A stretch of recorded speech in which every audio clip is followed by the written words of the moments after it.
Olá, a paz do Senhor para você que acompanha o nosso programa, nossa proposta de evangelização através da Web TV, através aí da Eclese, no nosso site martirlourenco.com.br.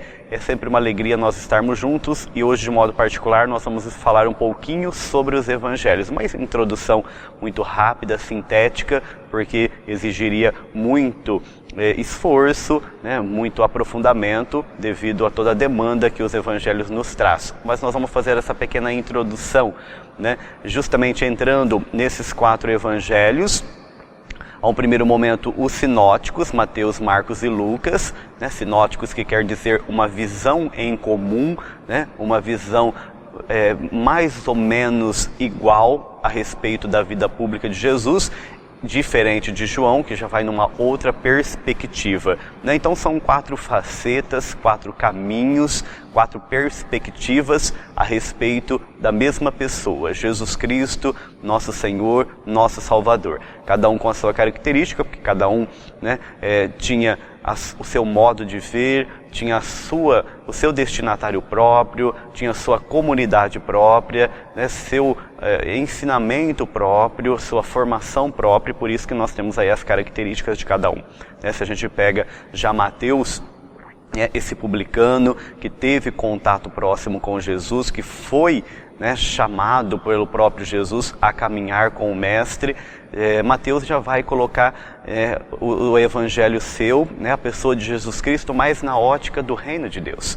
Ele fala de Jesus como mestre da justiça. Esse Jesus que vem justamente implantar esse reino messiânico, esse reino de justiça, esse reino de amor e de paz, diferente do reinado que era proposto na época de Israel, um reinado de dominação, um reinado de poder, um reinado de destruição, um reinado de exclusão. Então Mateus vem colocar justamente esse Jesus que vem mudar essa tônica, nos falando desse Jesus que vem ao nosso meio. Já no seu começo do Evangelho ele nos diz que Jesus é o Emanuel, o Deus conosco, que se faz presente. Já no capítulo 1, versículo 23, esse Jesus que está presente, que caminha conosco e quer mudar essa mentalidade, esse rumo da história, esse rumo de reinado, ele propondo justamente esse reinado de vida aí para todas as pessoas, com suas parábolas, com o seu jeito próprio de dizer a respeito de Jesus. Mateus é o evangelho aí mais complexo, porque é um evangelho com maior número de capítulos e ele tem um desenvolvimento um pouco mais amplo, falando do prólogo, da vida pública, da morte e ressurreição de Jesus. Então nós vamos encontrar essa particularidade em Mateus no seu desenvolvimento, que é bem mais aí abrangente, justamente por nós percebermos essa forma de Mateus estar escrevendo e colocando para nós a respeito da vida de Jesus. Então nós encontramos aí em Mateus essa visão de Jesus como o rei, como o Messias, como aquele que traz a justiça para o povo da época. Se nós passarmos então para o Evangelho de Marcos, já é uma outra característica totalmente diferente da de Mateus. Se nós pegarmos aí todo o Evangelho de Marcos, Marcos vai tentar responder a pergunta: quem é Jesus Cristo? No seu desenrolar, na vida pública de Jesus, Marcos vai mostrando quem é esse Jesus que vem para nos dar essa nova visão de Deus, essa nova visão de mundo, Marcos que vai nos falar bem a respeito de todas essas situações de proximidade do Filho de Deus, que vem para justamente curar, para libertar, para nos mostrar um caminho novo, um caminho aí de salvação, Então nós podemos pegar aí já no comecinho do Evangelho de Marcos, se nós formos ler já aí no primeiro capítulo, Então Jesus como esse Filho de Deus, esse Filho de Deus que veio implantar essa nova história, né? Podemos dizer que Marcos trabalha bem a história. Marcos, que é o primeiro evangelho a ser escrito com uma característica própria,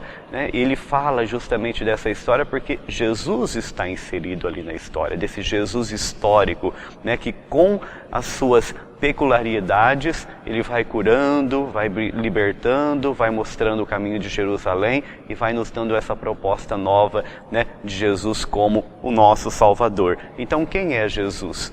Jesus é esse que está próximo, esse que caminha com a gente, esse Jesus que cura, esse Jesus que se faz novo na vida do povo. Então Marcos vai tentar responder essa pergunta, né, em todo o decorrer do seu evangelho. Lucas, o terceiro sinótico, né, que é bem interessante também o evangelho de Lucas, porque Lucas vai nos falar a respeito desse Jesus, aí principalmente da sua infância, né, é um dos evangelhos que mais fala sobre a infância de Jesus, é o evangelista Lucas. Podemos falar que o evangelista Lucas fala de Jesus como o caminho. Jesus que sai de Nazaré e caminha para Jerusalém, ele faz o caminho. No decorrer desse caminho, ele vai se encontrando com as pessoas. Esse Jesus misericordioso, esse Jesus amoroso, esse Jesus que está próximo, né, das pessoas doentes, das pessoas afastadas, das pessoas aí marginalizadas e excluídas da sociedade. Se a gente pega já o centro, o coração do Evangelho de Lucas, capítulo 15, né? Aí das parábolas do filho pródigo, né? A parábola da dracma perdida, da ovelha perdida, e desse Jesus que não quer perder ninguém, ele quer acolher a todos, quer que todos sintam essa misericórdia de Deus. Características de Lucas, a alegria, o próprio Espírito Santo, a pneumatologia que aparece bastante no Evangelho de Lucas. Então esse Lucas que mostra Jesus caminhando, esse Jesus que não para,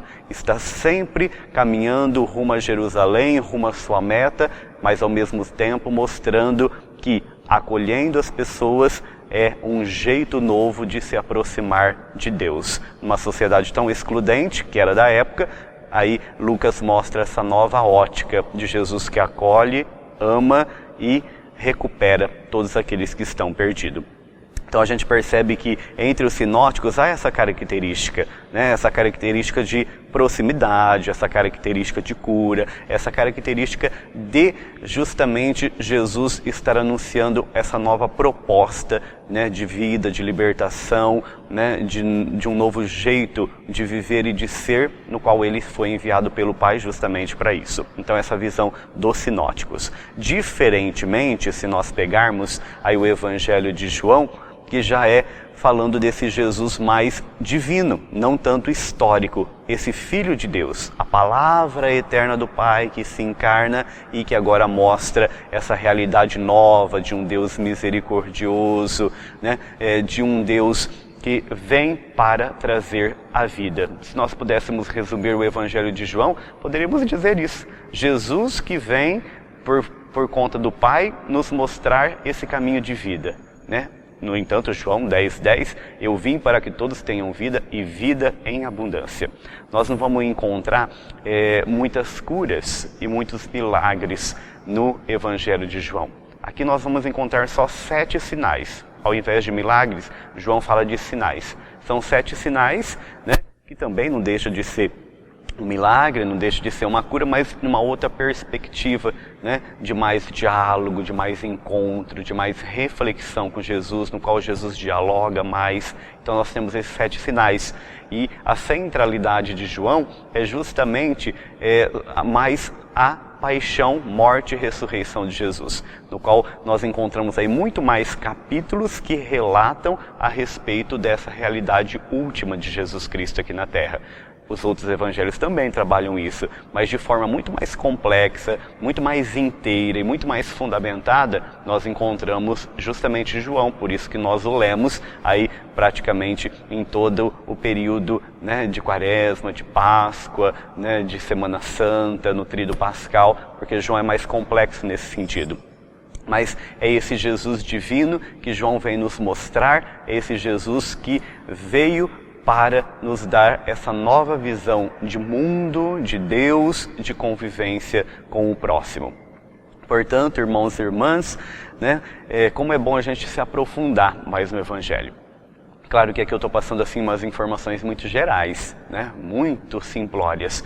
A gente precisa ler o Evangelho, porque cada Evangelho vai ter a sua característica, seu jeito próprio de mostrar esse Jesus Cristo, né? Que seja de uma forma, que seja de outra, que seja uma visão de um evangelista, ou que eles tenham, como o evangelista tenta mostrar quem é Jesus Cristo para uma determinada comunidade, para um determinado destinatário.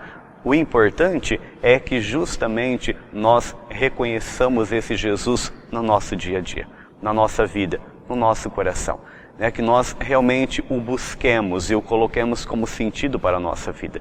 Jesus que veio nos dar uma proposta, nos mostrar que nós devemos ser discípulos e discípulas dele, ou seja, caminhar atrás dele e seguindo aonde ele for. Isso que é o importante. O importante, mais às vezes do que fundamentos, mais do que a gente ter aí um senso crítico em relação ao Evangelho, né? Ou às vezes saber bastante sobre o Evangelho, mas o mais importante é vivê-lo. Então que nós possamos, através dessas óticas, né? Através desses caminhos, desses 4 evangelistas, nos aproximar mais de Deus e fazer um percurso de vida, de libertação, né? De reino, de justiça, que o Senhor Jesus propõe para todos nós. Que realmente ele possa ser o sentido maior para a nossa vida e que nós possamos encarnar o Evangelho na nossa vida, na nossa história e na nossa sociedade.